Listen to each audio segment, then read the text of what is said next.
Bismillahirrahmanirrahim. Assalamualaikum warahmatullahi wabarakatuh. Alhamdulillahi rabbil alamin. Hamda syakirin, hamdan na'imin, hamda yuafi ni'amahu wa yukafihu mazidah. Ya Rabbana lakal hamdu, wa lakas syukru, kama yanbaghi li jalali wajhikal karim, wa azimi sultanik. Faqala Allah Ta'ala fil Qur'anil Karim. A'udzu billahi minasy syaithanir rajim. Bismillahirrahmanirrahim.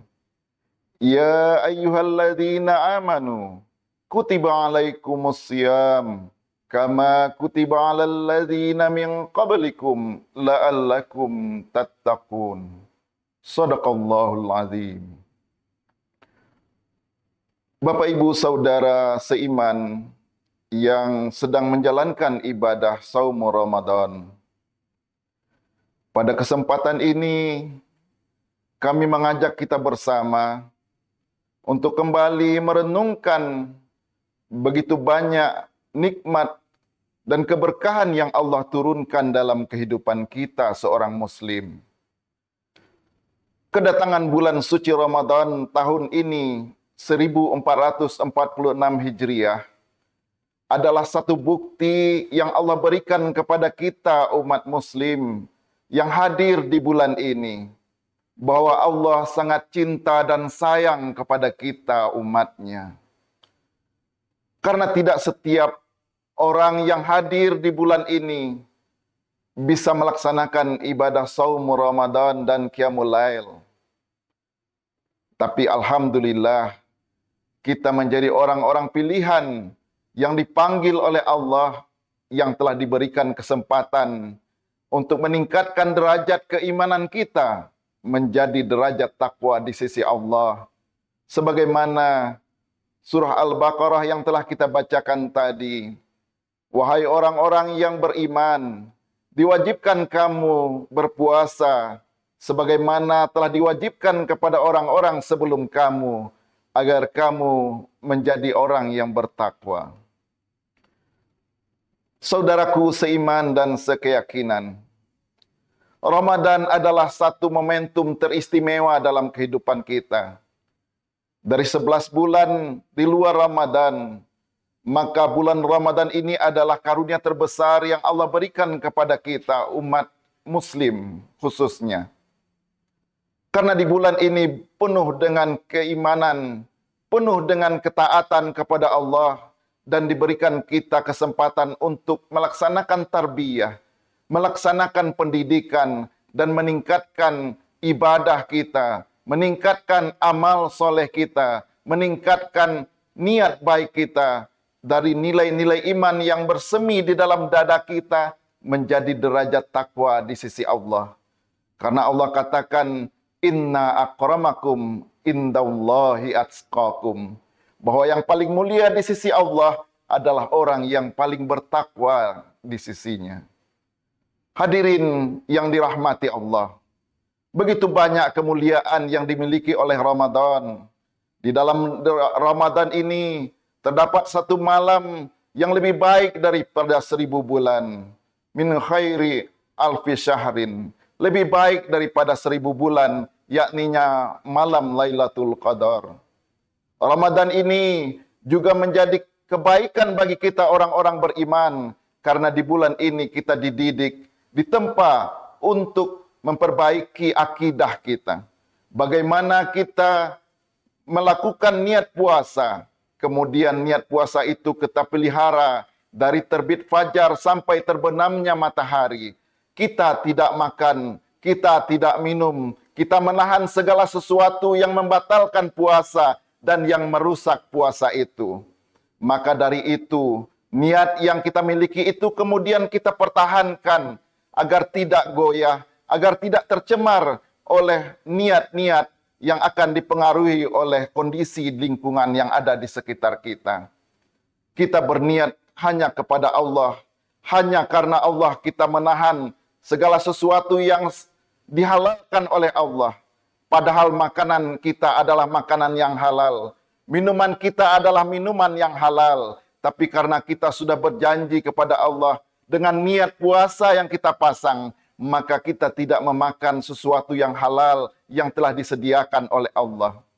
Apalagi nanti di luar Ramadan, sedangkan menahan yang halal saja kita sanggup karena Allah, apalagi kita menahan sesuatu perbuatan yang diharamkan oleh Allah. Tentu kita tidak akan mau lagi mencurangi hak-hak saudara kita. Kita tidak mau lagi mengambil hak yang bukan milik kita. Karena kita sudah dibiasakan menahan diri di bulan puasa ini.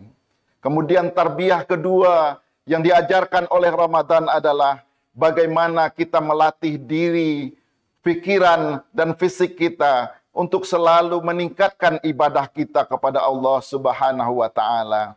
Memelihara niat dan ibadah yang kita lakukan selama Ramadan. Ini adalah satu perbuatan yang bisa kita tingkatkan di luar Ramadan. Karena di dalam Ramadan kita telah dilatih. Tidak hanya solat-solat wajib yang 5 waktu sehari semalam. Tidak hanya puasa Senin Kamis. Tapi di dalam solat kita ditambah dengan solat-solat sunat rawatib.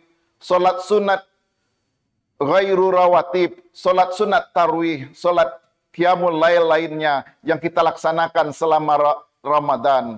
Maka di luar Ramadan diharapkan kita bisa membiasakan diri untuk melaksanakan solat-solat sunat untuk memperkuat ibadah solat kita.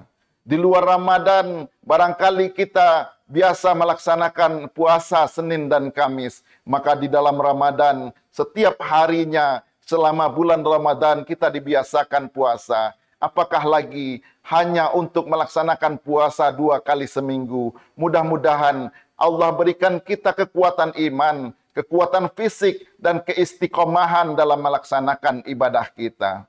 Kemudian tarbiyah yang lain yang bisa diraih dari Ramadan ini adalah bagaimana Ramadan ini melatih kejujuran kita.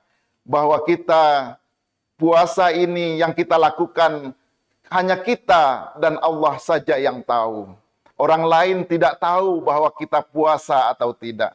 Orang lain tidak tahu apakah kita sudah makan atau tidak.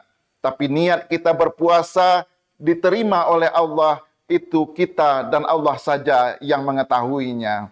Kullu amali bani Adam lahu illa siyam, kata Nabi, fa innahu li wa ana ajzibih. Dalam hadis qudsi yang disampaikan oleh Rasulullah, bahwa sesungguhnya setiap amal anak Adam itu adalah untuknya, kecuali puasa, maka puasa itu adalah untukku. Maka kalau Allah sudah mengatakan puasa itu teristimewa, adalah untuk Allah Subhanahu wa Ta'ala, maka tentunya Allah yang akan memberikan balasannya. Ada orang yang akan mendapatkan balasan berlipat ganda dari Allah karena ibadah puasa yang dilaksanakannya, karena qiyamul lail yang ditegakkannya. Tapi ada juga orang yang tidak mendapatkan apa-apa dari puasa dan qiyamul lailnya kecuali haus dan lapar. Kata Nabi, kamin sa'imin laisa lahu min siyamihi ilal ju'i wal atas. Betapa banyak orang yang berpuasa tapi hanya mendapatkan haus dan lapar dari puasa yang dilaksanakannya. Kaum muslimin yang dirahmati Allah, mudah-mudahan pada momentum Ramadan 1446 Hijriah ini, kita diberikan kemudahan oleh Allah Subhanahu wa Ta'ala untuk menjinakkan hati kita, sehingga hati kita, pikiran kita, dan perbuatan kita cenderung untuk mentaati Allah dan Rasulullah. Sehingga Ramadan ini bisa memberikan tarbiyah terbaik dalam kehidupan kita, tarbiyah dalam akidah kita, tarbiyah dalam ibadah kita, dan tarbiyah dalam setiap akhlak perilaku kita kepada sesama manusia. Sehingga kita akan menjadi orang-orang yang bisa meningkatkan derajat iman yang ada dalam diri kita, menjadi derajat takwa di sisi Allah. Inna akramakum indallahi atqakum. Orang yang paling mulia di sisi Allah adalah orang yang paling bertakwa kepada Allah. Mudah-mudahan ada manfaatnya yang kami sampaikan ini. Selamat berpuasa kepada saudara-saudara kami yang melaksanakannya. Wabillahi taufik wal hidayah. Fastabiqul khairat. Wallahul muwafiq ila aqwamit thariq. Assalamualaikum warahmatullahi wabarakatuh.